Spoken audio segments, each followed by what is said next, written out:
अगले फेज के लिए ये माहौल बनेगा कि अगले फेज में जो आप एक शब्द इस्तेमाल किया कि गड्ढा है, तो उस गड्ढे को भरने के लिए इस समय जरूरी है ये इस फेज में। क्यों कहा हमने ये सर हमने देखिए पहले बात की थी, क्यों कहा अगले फेज की 142 में से बीजेपी को मात्र 18 सीट मिली है, 18 आउट ऑफ 142। तो अगर वहां मेकअप करना, वहां आगे बढ़ना है तो यहां बढ़ना जरूरी है, केवल यही नहीं। और उसके अलावा आप देखिए एक फर्क 21 का, 2019 के लोकसभा चुनाव में बीजेपी को 57% हिंदू वोट मिले, 21 में ये घटकर 50-51% पे आ गया। अगर वो और ज्यादा की बात छोड़ दीजिए, 2019 में जो हिंदू वोट मिला था उतना भी मिलता है तो ओवरऑल में 4% से ज्यादा का फर्क पड़ जाता है। अच्छा, तो इसलिए जो है ये फेज डू और डाई वाला है बीजेपी के लिए। ओके, ये फेज मतलब इस फेज के बाद बताया जा सकता है चुनाव में क्या हो रहा है। ये फेज चुनाव का नतीजा तय कर देगा। हाँ, उसके बाद कोई शंका नहीं रहेगी। पोलिंग डे पे पता भी चल जाएगा सर, मतलब आपको पता चल जाएगा? ज्यादातर लोगों को अंदाजा लग जाता है पोलिंग किस तरह से हो रही है। जो लोग अंदर होते हैं उनको भी, बाहर भी, किसके टेबल पर ज्यादा लोग आ रहे हैं, किसके बारे में ज्यादा बात कर रहे हैं, किसके वोटर ज्यादा निकल रहे हैं, कौन अपने वोटर निकलवा पा रहा है। परसों एक डेफिनेटिव आंसर दिया जा पाएगा। हाँ, कि कौन जीत, इसकी संभावना, किसकी संभावना ज्यादा है, ये बताया जा पाएगा। अच्छा, अगले फेज में भी अगर इस बार 100 भी ले आए ना भाजपा, अगले फेज में उसको 50 सीट चाहिए। अगर आप 150 मान लें, कितना है सर मेजोरिटी?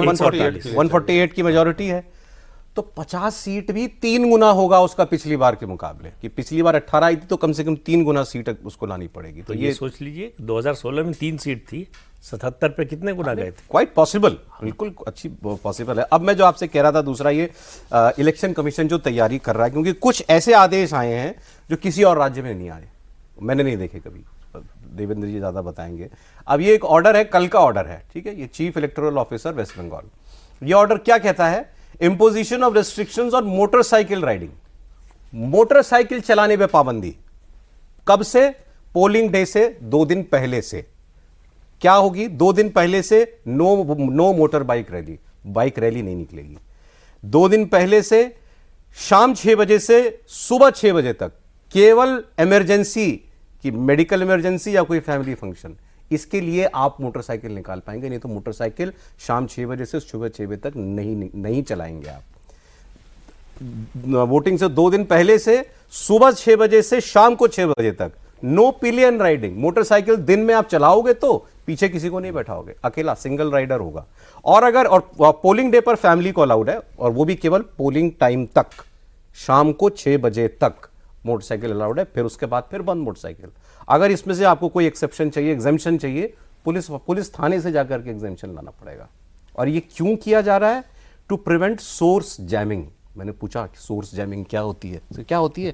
मोटरसाइकिल पे बैन मैंने किसी चुनाव नहीं देखा सर मैंने सर। हाँ, वो इस लिहाज से सौरभ कि वैसे केसेस लगातार हो रहे थे ना बंगाल में। आपने कई बार देखा होगा कि कुछ लड़कियों ने शिकायत की कि पिछले इलेक्शन में ही, कि जैसे उनको ये लगा कि टीएमसी को वोट नहीं कर रहे हैं तो बाइक वाले जाके उनके आगे पीछे खेला हो बे ऐसे करके वो काम करते थे, और वो एक तरह से डराना धमकाना इस तरह की चीज़ें की जाती थी। तो ग्राउंड पे जब ऐसी रिपोर्ट मिली कि ये चीज़ें हो रही हैं तो इलेक्शन कमीशन ने वो किया। और अगर ये आप समझना सौरभ कि बंगाल में ही हो रहा है, बाकी कहीं जगह नहीं हो रहा है, ये सही बात है, लेकिन ये भी बंगाल में ही हो रहा है ना। कि पिछले लोकसभा चुनाव में देखें कि जम्मू कश्मीर तक में वायलेंस की एक घटना नहीं, और बंगाल में वायलेंस हो रहा है। पिछले चुनाव में 300 हुआ था, इस बार ये सारी सख्तियाँ बढ़ती गई तो 40 ही वायलेंस का मामला सामने आया। दूसरा, इसमें बीजेपी, टीएमसी, सीपीएम, कांग्रेस का मामला नहीं है ना ये। अगर जो भी ऐसे नियम बन रहे हैं सबके लागू हैं। अभी परसों मोटरसाइकिल नहीं चलाएगा तो किसी भी पार्टी का समर्थक नहीं चलाएगा। और परसों लेफ्ट का नूर खान, उनके साथ जो वायलेंस हुआ, कौन से बीजेपी कार्यकर्ता थे? तो अगर कोई भी ऐसी व्यवस्था की जा रही है जिसमें वायलेंस, मतलब बंगाली की जान जा रही हो, उसके बाद भी अगर किसी को ऐतराज हो कि सुरक्षा क्यों ज्यादा की जा रही है, ये प्रोटोकॉल क्यों किया है? भाई कोई भी मर रहा है तो बंगाली ही मर रहा है ना। तो बंगाल के लोगों को कम से कम ये समझना चाहिए कि अगर वायलेंस हो रहा है और वायलेंस ना हो, इसके कोई भी उपाय किए जा रहे हैं तो उसका स्वागत है।